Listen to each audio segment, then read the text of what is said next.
হৃদয় মাঝে হঠাৎ তুমি। সানা শেখ গল্পের দ্বিতীয় অংশ। ভাইয়া, এখন তো রাত না, এখন দুপুর। পুরোপুরি না ঘুরে শুধু ঘাড় ঘুরিয়ে তাকিয়ে আলভি ছোট ভাইয়ের দিকে চোখ রেখে বলে, আমি যখন ঘুমাবো তখন ওই নাইট, সেটা হোক সকাল দুপুর বিকাল বা রাত, সবাইকে আবারও গুড নাইট বলে সকলের দিকে নজর বুলায়। মায়া এখনও নিচের দিকে দৃষ্টি রেখে দাঁড়িয়ে আছে। সকলের চোখ মুখ গম্ভীর, থমথমে শুকনো। আলতাফ মাহমুদ ছেলের দিকে তাকিয়ে বলেন, আলভি। আলভি পরের কথা না শুনে দ্রুত সিঁড়ি বেয়ে উপরে উঠে যায়। এখানে আর কয়েক মিনিট দাঁড়িয়ে থাকলে ওর মুখ দিয়ে জোর করে তালাক শব্দটা বের করে ছাড়বে ওর বাপ। চোখ মুখ দেখে বুঝতে পারছে এরকম হয়ে থাকার কারণ। সবাই যে ওর উপর কিছুটা রেগে আছে সেটাও বুঝতে পারছে। মায়া ফর্সা সুন্দরী দেখে যে আলভি ওর প্রেমে পড়েছে এমন নয়। আলভির বরাবরই গোছানো পরিপাটি মেয়ে পছন্দ। সব সময় নিজেকে সুন্দর করে সাজিয়ে গুছিয়ে রাখবে, নিজেকে পরিপাটি করে রাখবে। তার চুল এলোমেলো হয়ে থাকবে না, পরনের পোশাক চকচকে থাকবে, ধুলোবালি ময়লা লাগবে না। হোক সে শ্যামবর্ণের, কালো বা ফর্সা, নিজেকে সুন্দরভাবে সাজিয়ে গুছিয়ে পরিপাটি করে রাখলে কালো মেয়েকেও সুন্দর লাগে। আর মাথার চুল উস্কো খুস্কো এলোমেলো কাকের বাসা বানিয়ে পরনের পোশাকে ধুলোবালি মাটি লাগিয়ে রাখলে সুন্দরী ফর্সা মেয়েকেও ভালো লাগে না। কাজের মেয়ে মায়াকে দেখার পর আলভি ছোট মায়ার কথা স্মরণ হয়েছিল। ছোট্ট মায়াও ঠিক এই মায়ার বেশ ধরেই থাকতো। হাতে পায়ে ময়লা, বালি, মাটি, মাথার চুল এলোমেলো কাকের বাসার মতন। তখন এক মুহূর্তের জন্য মনে হয়েছিল এটা সেই ছোট মায়া। ওর আগের অভ্যাস চেঞ্জ হয়নি এখনো বোধ হয়। বাড়ির বাইরের বাগানের রোদে মাটিতে বসে থাকে। রোদে পুড়ে কালো হয়ে গেছে এমন একজন অগোছালো মানুষের সাথে আলভি মানিয়ে চলতে পারবে না। ওর বউকে ওর মতোই গোছালো পরিপাটি হতে হবে। ফর্সা না হলেও চলবে, শ্যামবর্ণ বা কালো হলেও সমস্যা নেই। নিজের রুমে এসে দরজা লক করে এসি অন করে খাটে শুয়ে পড়ে উপর হয়ে। চোখ বন্ধ করতে চোখের সামনে ভেসে ওঠে পরিপাটি মায়া। ওর কল্পনায় ছিল না মায়া এত পরিবর্তন হয়ে গেছে। আগের মায়া ছিল ওর সবচেয়ে বেশি অপছন্দের। মায়ার জন্মের পর বেশ খুশি হয়েছিল। দ্বিতীয় বোন হওয়ায় সেভাবে কোলে নিতে না পারলেও আদর করত, ভালোবাসত। মায়া আস্তে আস্তে বড় হতে শুরু করে আর ওদের অপছন্দের হয়ে উঠতে থাকে। আলভি সেসব বিষয় অপছন্দ করত, সেই সব গুণ মায়ার মধ্যে ছিল। আলভির পুরো উল্টা ছিল মায়া। অল্পতেই ভ্যাঁ ভ্যাঁ করে কান্না করার স্বভাব হয়ে গিয়েছিল। কেউ ভালো কথা বললেও কেঁদে উঠত। বলাই যেত না, কিছু বললেই চালু হয়ে যেত ভাঙা ক্যাসেট। তখন খুব বেশি বিরক্ত হতো আলভি। ওর ইচ্ছে করত মায়ার মুখে কস্টেপ লাগিয়ে দিতে। এলোমেলো চুলগুলো দেখে ইচ্ছে করত মেরে ধরে চুলগুলো বেঁধে দিতে। কোলে নিলে কোলে উঠে থাকতে চাইতো না। কেঁদে কুটে তখন ওই কোল থেকে নেমে যেত। পরিষ্কার পরিপাটি করে দিলে সাথে সাথে পোশাক নোংরা করে, গা নোংরা করে ফেলতো। চুলগুলো সুন্দর করে বেঁধে দিলে সাথে সাথে এলোমেলো করে কাকের বাসা বানিয়ে ফেলতো। খাবার খেতে চাইতো না একেবারেই। দুইজন ধরে রাখতো, একজন খাওয়াতো, তাও কি খায়? কান্না করে বাড়ি মাথায় তুলতো। কেঁদে কেটে মুখ নষ্ট করে ফেলতো। হাতের নাগালে পানি পেলে ফ্লোরে ফেলে ও পানির উপর উপর হয়ে শুয়ে পড়তো, নয়তো বসে পড়তো। 4 বছর বয়স হয়ে যাওয়ার পরেও প্যান্ট ভর্তি করে প্রস্রাব করে দিত যেখানে সেখানে। তাই বড় হয়ে যাওয়ার পরেও ডাইপার পরিয়ে রাখতো। সর্দি সারতেই চাইতো না কোনোভাবেই। এই মেয়েকে কন্ট্রোল করা যেত না। বাড়ির দরজা খোলা পেলেই দৌড়ে বাইরে গিয়ে মাটি খুঁড়ে খুঁড়ে তুলে খেয়ে ফেলতো, সারা গায়ে মাখতো। এই সব দেখে আলভির বমি চলে আসতো। দিন যেতে থাকে আর মায়ার এই সব বাড়তেই থাকে। ন্যাকামি, আহ্লাদ আর জেদ সঙ্গী হয়ে যায়। আলভির কাছে ধীরে ধীরে মায়া অসহ্য হয়ে ওঠে। মায়ার যখন 4 বছর বয়স, 12 বছর বয়সী আলভি শাওয়ার নেওয়ার জন্য ওয়াশরুমে প্রবেশ করে। আর একটু পরে খেলতে খেলতে রুমে আসে মায়া। রুমে আলভিকে না দেখে খাটে উঠে যায়। কতক্ষণ লাফালাফি ঝাপাঝাপি করে, হঠাৎ ওয়াশরুমের চাপ দেয়। খাটে দাঁড়িয়ে থেকে জোরে জোরে ওর মাকে ডাকতে শুরু করে। মাহবুবা মেহের নিচে থাকায় মায়ের ডাক শুনতে পায় না। মায়া নিজে কোনো রকমের ড্রাইভার খুলে ফেলে, খাট থেকে নামতে নামতে কাজ সেরে ফেলে। খাট থেকে নেমে দৌড়ে রুম থেকে বেরিয়ে যায়। কিছু সময় পরই দাঁত কটমট করে ওয়াশরুম থেকে বেরিয়ে আসে আলভি। রুমের চারিদিকে নজর বুলিয়ে দেখে মায়া চলে গেছে। মাথাটা শান্ত হয় একটু। বজ্জাত মেয়ে রুমে আসলে একটা না একটা অঘটন ঘটিয়েই যায়। আজকে কিছু করেনি, স্টাডি টেবিল ঠিকঠাক মতোই আছে। চুল মুছতে মুছতে খাটের দিকে এগিয়ে আসে, টাওয়ালটা পাশে রেখে ধপাস করে খাটে শুয়ে পড়ে চিত হয়ে। শোয়ার সাথে সাথে আবার লাফিয়ে উঠে দাঁড়ায়। বিছানার উপর তাকিয়ে দেখে মায়া তো পায়খানা করে দিয়েছে খাটের উপর। হলুদ আর লাল বিছানার চাদর হওয়ার কারণে চোখে পড়েনি আগে, কিন্তু এর গন্ধ কেন এতক্ষণ নাকে আসেনি? গন্ধ পেলে অন্তত এই অঘটন ঘটতো না।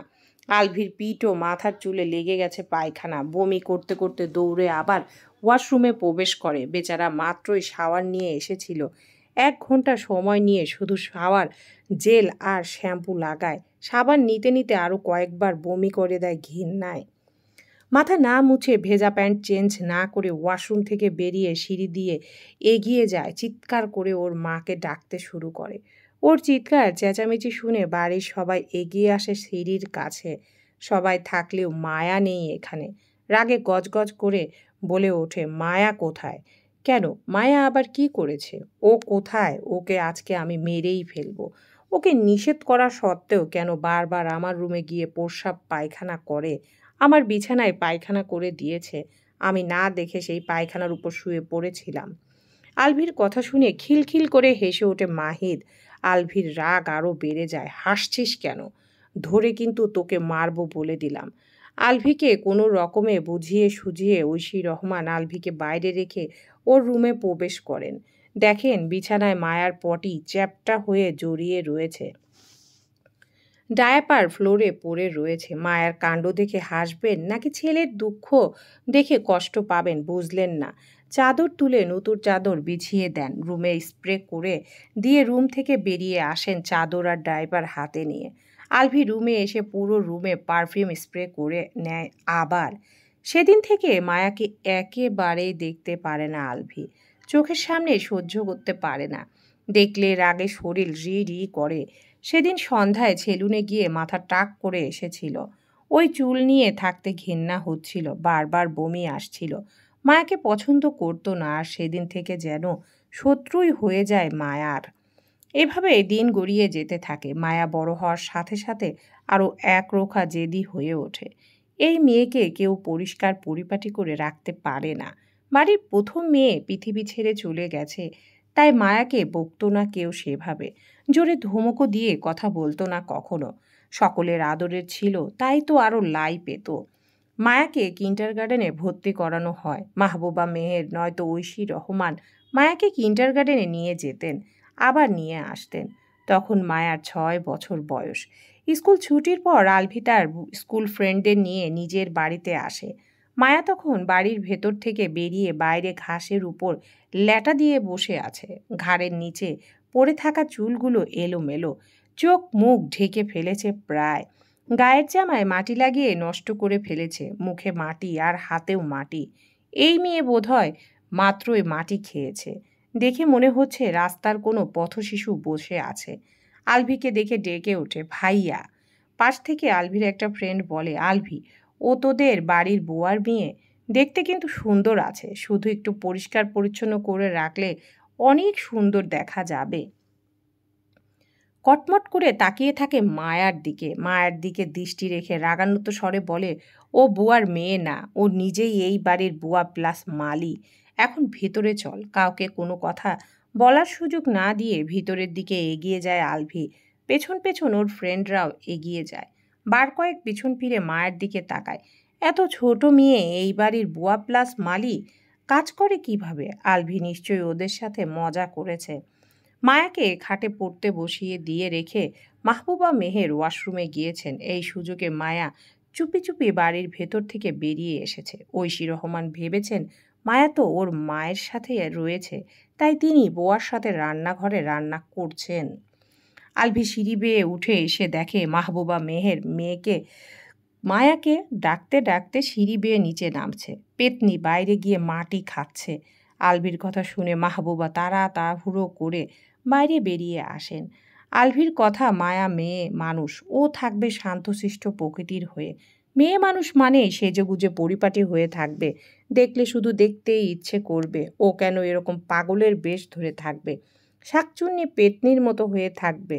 পরিষ্কার করে পরিপাটি করে দিলে পুতুলের মতো দেখা যায়। সেই মেয়ে ধরে থাকে পেতনির রূপ। এরকম দেখলে কার না রাগ উঠবে।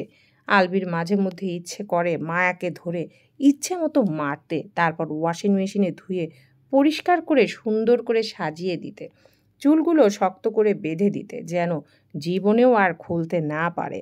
মায়াকে পরিপাটি করে রাখলে ওর দিক থেকে চোখ ফেরানো যায় না। তখন দেখে মনে হয় কোনো রাজ্যের রাজকন্যা, কিন্তু 2 মিনিটেই রাজকন্যা থেকে হয়ে যায় রাস্তার কন্যা। আলভি বরাবর গোছানো পরিপাটি একজন ছেলে। এলোমেলো কোনো কিছুই 2 চোখে দেখতে পারে না। ও যখন রাস্তায় বের হয় তখন এলোমেলো চুলওয়ালা কোনো মানুষ দেখলে ওর হাত নিষ্পিস করত চুলগুলো ঠিক করে দেওয়ার জন্য। নিজে যেমন সবসময় তেমন মানুষ পছন্দ করত। মায়ার বয়স 7 পেরিয়ে 8 হয়। আগের মতো এখন ড্রেস নোংরা করে বসে থাকে না বেশি, তবে চুলগুলো এখনও আগের মতোই করে রাখে, সেই সাথে ভীষণ অগোছালো। আলভি ক্লাস 10-এ ওঠার পরেই সুন্দরী গুছানো পরিপাটি স্টাইলিশ ক্লাসমেট মিলার সাথে প্রেমে জড়িয়েছিল। আলভি আর মিলার স্বভাব একদম আলভির মতোই ছিল। একদিন বিকালে মিলার সাথে ঘোরাঘুরি শেষ করে বাড়ির উদ্দেশ্যে রওনা হয় আলভি। বাড়িতে এসে দেখে ড্রয়িং রুমে বাড়ির সবাই বসে আছে, সাথে ওর ফুপু, ফুপা আর ফুপাতো ভাই বোন। আলভির কোনো কথা কেউ শোনে না। ওই দিনই জোর করে মায়ের সাথে বিয়ে দিয়ে দেয় ওকে। বেচারা ব্যাগটা রাখার জন্য রুম অবধি যেতে পারেনি। যখন জানতে পারে প্রেম করে বলে এভাবে বিয়ে দিয়ে দিয়েছে মায়ার সাথে, তখন রাগে ক্ষোভে রুমে গিয়ে কাপড় চোপড় গুছিয়ে নেয়। আর এক রাতও থাকবে না এই বাড়িতে। মায়াকে বউ হিসাবে মানবে না। অমন সুন্দরী গার্লফ্রেন্ড রেখে এমন অপছন্দের পেতনিটিকে কে বিয়ে করতে চায়? ব্যাগ হাতে ড্রয়িং রুমে এসে দাঁড়ায়। ওর হাতে ব্যাগ দেখে কারণ জানতে চাইলে চিৎকার চেঁচামেচি শুরু করে। কোনোভাবেই থাকবে না এই বাড়িতে। এমন সিনক্রেট করে যা বলার বাহিরে। বাড়ি থেকে বেরিয়ে যাবে, জীবনে আর বাড়িতে আসবে না। ওর অবস্থা দেখে ওর ফুপু ওকে নিজের বাড়িতে নিয়ে যায়। কয়েকদিন পার হলে ঠিক হয়ে যাবে, এটাই ভাবে সবাই। কিন্তু কিছুই ঠিক হয় না। আলভির যে দিন দিন বাড়তেই থাকে। সারা জীবন বউ ছাড়া থাকবে, তবুও অমন মায়ার সাথে থাকবে না। যাকে 2 চোখে দেখতে পারে না, যাকে সহ্য হয় না, তার সাথে থাকবে কিভাবে? তখন ওই ছোট্ট মাথায় অত কিছু ধরতো না। জেদ চেপে থাকতে থাকতে এতগুলো বছর পার করেছে। মায়াকে নিয়ে কখনোই ভাবতে যায়নি, ভাবেওনি। আর এখন বাবার মেল পাওয়ার পর সত্য দিয়ে দেশে এসেছে। ওর ভাবনা ছিল মায়া এখনো আগের মতোই রয়ে গেছে, কোনো পরিবর্তন হয়নি ওর। আগের মতোই চুলগুলো কাকের বাসা বানিয়ে রাখে। মায়া সকলের সামনে থেকে সরে ডাইনিং রুমে চলে যায় খাবার খাওয়ার জন্য। মাহির রেগে নিজের রুমের দিকে চলে যায়।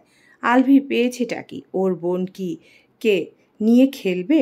এতগুলো বছর কষ্ট দিয়ে শান্তি হয়নি, আরও দেওয়া বাকি আছে।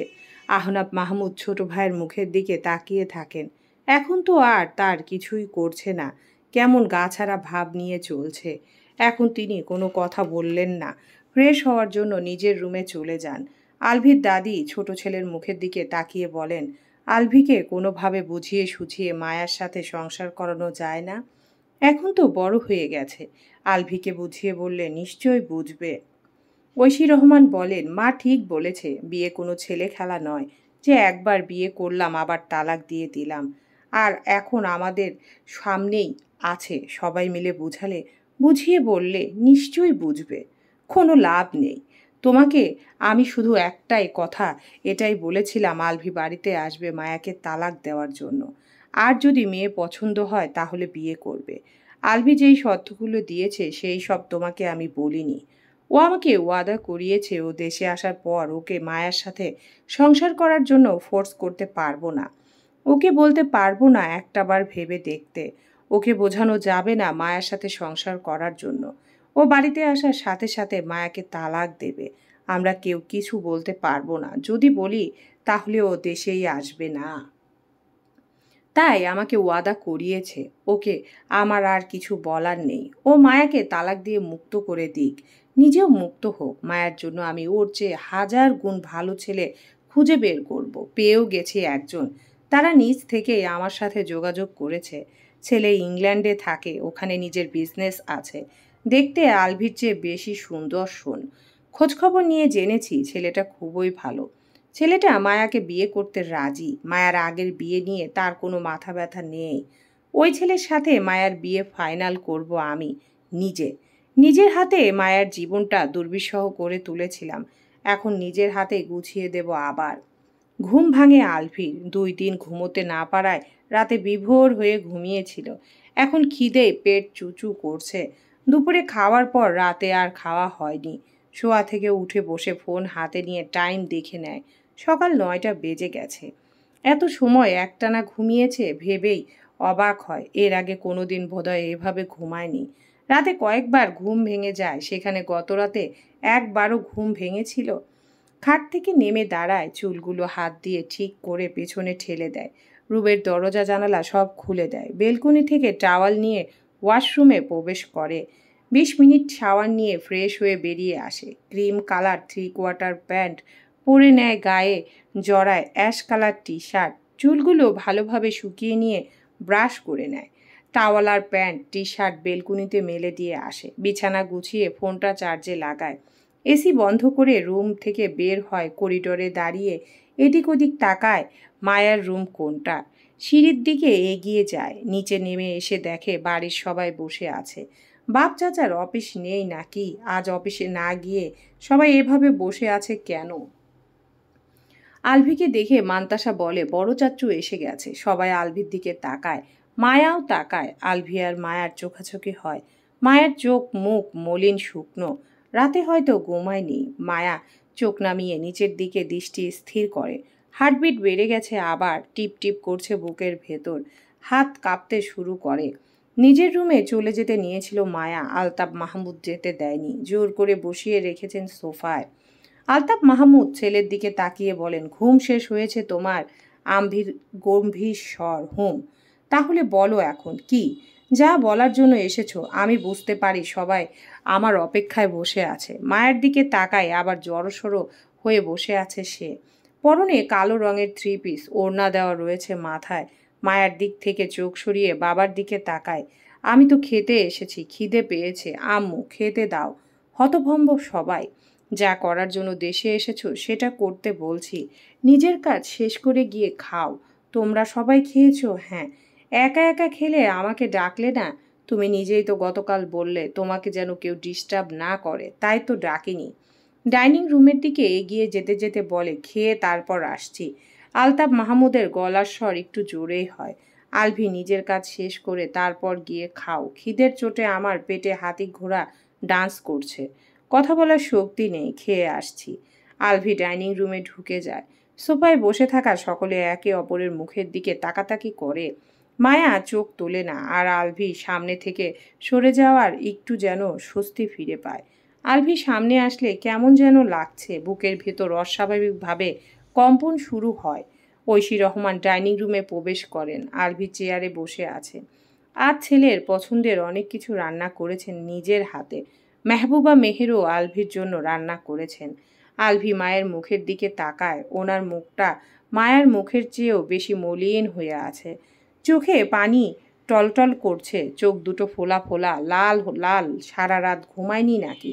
কান্নাও করেছে বোধহয়। খাওয়া শুরু করো। মায়ের কথা শুনে প্লেটের দিকে তাকায় আলভি। ওর পছন্দের খাবার। আবার মায়ের মুখের দিকে তাকায়। ওর মা বোধহয় এখনোই কেঁদে দেবে। আলভি নিজের পাশের চেয়ারটা টেনে ওর মাকে হাত ধরে বসায়। তুমি খেয়েছো আম্মু? ঐশী রহমান বলতে পারেন না কথা। বলতে গেলে বোধহয় কেঁদে দিবেন। খাওনি তাই না? তবুও বলেন না কিছু, শুধু তাকিয়ে দেখেন ছেলেকে। আলভি চোখ নামিয়ে নিয়ে হাত ধুয়ে ভাত মাখায়। ভাত তুলে মায়ের মুখের সামনে ধরে। হাঁ করো। ঐশী রহমান হাঁ করেন। মাকে খাইয়ে দেয় আলভি। টুপ করে ঐশী রহমানের চোখ বেয়ে পানি গড়িয়ে পড়ে। টিস্যু বক্স থেকে টিস্যু নিয়ে মায়ের চোখ মুখ মুছে দেয়। আবার মুখে দেয়। দ্বিতীয়বার ভাত তুলে মায়ের মুখের সামনে ধরে। ঐশী রহমান আলভির হাত ঘুরিয়ে ওর মুখের সামনে ধরে। কান্না গিলে বলে, তুমি খাও। হায়, আলভি আবার ভাত মেখে মাকে খাইয়ে দেয়। একবার নিজে খায়, আবার মাকে খাওয়ায়। ঐশী রহমানের চোখ বেয়ে পানি পড়ে, গাল ভিজে গেছে, চোখ দুটো ঝাপসা হয়ে গেছে। ভাতের সাথে সাথে কান্নাও গিলে খাচ্ছেন। চোখ দুটো ঝাপসা হয়ে যাওয়ায় ছেলেকে স্পষ্ট দেখতে পাচ্ছেন না, সব ঘোলা হয়ে যাচ্ছে। ডাইনিং রুমের দরজায় দাঁড়িয়ে, সামনে দাঁড়িয়ে মা ছেলেকে কতক্ষণ দেখেন মাহবুবা মেহের, তারপর আবার ফিরে আসেন ড্রয়িং রুমে। খাওয়া শেষে আলভি ড্রয়িং রুমে এসে দাঁড়ায়। ঐশী রহমান বেসিনে মুখ ধুয়ে লম্বা শ্বাস টেনে নিয়ে ডাইনিং রুম থেকে বেরিয়ে আসেন। এবার বলো, ওয়েট, আসছি আমি বলেই সিঁড়ির দিকে এগিয়ে যায়। কোথায় যাচ্ছ? আসছি। উপরে চলে যায়। মাহিদের নিজের পরিবারের উপর রাগ অনেক আগে থেকেই। এই পরিবারের একটা ভুল সিদ্ধান্ত আর আলভির করা কাজের জন্য ওর বোনকে ছোটবেলা থেকে অনেক কিছু সহ্য করতে হয়েছে। বারবার মানুষের কটু কথা, খোঁচা মারা কথা মুখ বুজে সহ্য করেছে। যদিও এখন আর সহ্য করে না, আগে বোকা ছিল তাই চুপচাপ শুনতো আর একা একা কাঁদতো। মাহিদ রাগ করে পরিবারের কারোর সাথে সেভাবে কথা বলে না। মাহিদ পুরো দোষ আলভিকেও দিতে পারে না, দোষটা ওর পরিবারের। তারা এরকম কিছু না করলে মায়াকে এত কষ্ট পেতে হতো না, আর আলভিকেও পরিবার ছেড়ে এতগুলো বছর বাইরে থাকতে হতো না। দিন শেষে আজ দুজনে ভালো থাকতো। আবেগের বশবর্তী হয়ে অনেক বড় ভুল সিদ্ধান্ত নিয়েছে ওর পরিবার। মায়ার দাদি নাহার বেগম বললেন, ও কি কাবিনের টাকাটা নেওয়ার জন্য রুমে গেল নাকি? সবাই তার দিকে তাকায়। হতে পারে মা, সবাই অপেক্ষা করছে আলভির ফিরে আসার। মায়া বা হাতে সোফার হাতল খামচে ধরে বসে রইল। এতকাল সবাই বলেছে যে জামাই থাকতেও জামাই ছাড়া, বিয়ে করে জামাই ফেলে রেখে চলে গেছে, দ্বিতীয়বার মুখটাও দেখেনি, আরও নানান রকম কথা। আর এখন বলবে ডিভোর্সি। ডিভোর্সি ট্যাগ লেগে যাবে আজ থেকে। বিয়ে হলো, সংসার হলো না। স্বামী ছিল কিন্তু স্বামীর ভালোবাসা ছিল না। বিয়ে হয়েছিল, আজ ডিভোর্সও হয়ে যাবে। মাঝখান থেকে এতগুলো বছর মানুষের খোঁচা সহ্য করলো শুধু শুধু। অবুঝ বয়সে বিয়েটা না হলে কি এমন ক্ষতি হতো? অন্তত বন্ধ দরজার ভেতরে রাতের আধারে গুমড়ে গুমড়ে কাঁদতে হতো না এতকাল। অপেক্ষা করতো না একজনের ফিরে আসার। আজও ওর অপেক্ষা শেষ হয়েছে। যার অপেক্ষায় ছিল সে ফিরে এসেছে, কিন্তু ওকে ভালোবাসার জন্য নয়, ওর সাথে সংসার করার জন্য না, ওর থেকে মুক্তি পেতে, মুক্তি দিতে। কেন যেন ওর ভীষণ কষ্ট হচ্ছে। হবে না কেন? ভালোবেসেছিল তো। আলভি সিঁড়ি বেয়ে নামতে নামতে হাতে করে চশমা ঘোরাচ্ছে। চুলগুলো জেল দিয়ে সেট করা, সুন্দর লাগছে দেখতে। মা আশা একবার তাকিয়ে চোখ নামিয়ে নেয়। এই পুরুষটা ওর হয়েও হয়নি। আলতাফ মাহমুদ আবার তাড়া দেন আলভিকে। আলভি উই ডোন্ট কেয়ার ভাব নিয়ে বলে, আমার একটা কাজ আছে, বাইরে কাজটা শেষ করে আসছি। শীষ বাজাতে বাজাতে বাইরের দিকে এগিয়ে যায়। এখনও সানগ্লাসটা গোল গোল ঘোরাচ্ছে। আলভি বাড়ির সবাইকে অবাক বিস্ময় বিমূঢ় করে দিয়ে বেরিয়ে যায় বাড়ি থেকে। এবার আর নিজেকে শান্ত রাখতে পারে না মাহির। রাগে ক্ষোভে চেঁচিয়ে বলে, কি পেয়েছে ও? ওর যা ইচ্ছে হবে তাই করবে। পুতুল পেয়েছে। আমার বোনকে তালাক দিলে দ্রুত দিক, আর যদি না দেয় তাহলে মায়ার সাথে সংসার করুক। আমার ধৈর্যের বাঁধ ভেঙে যাচ্ছে। এখন কোনটা করবে স্পষ্ট করে বলতে বলো ওকে, নয়তো ওকে ধরে কিন্তু আমি মারবো। মায়া সোফা সেরে উঠে দাঁড়ায়, বড় ভাইয়ের দিকে তাকিয়ে বলে, আমি সংসার করব না তার সাথে, কোনোভাবেই না। তালাক দিতে এসেছে, তালাক দিয়ে দিতে বলো বলেই হনহন করে হেঁটে এগিয়ে যায় সিঁড়ির দিকে। চলবে ইনশাআল্লাহ।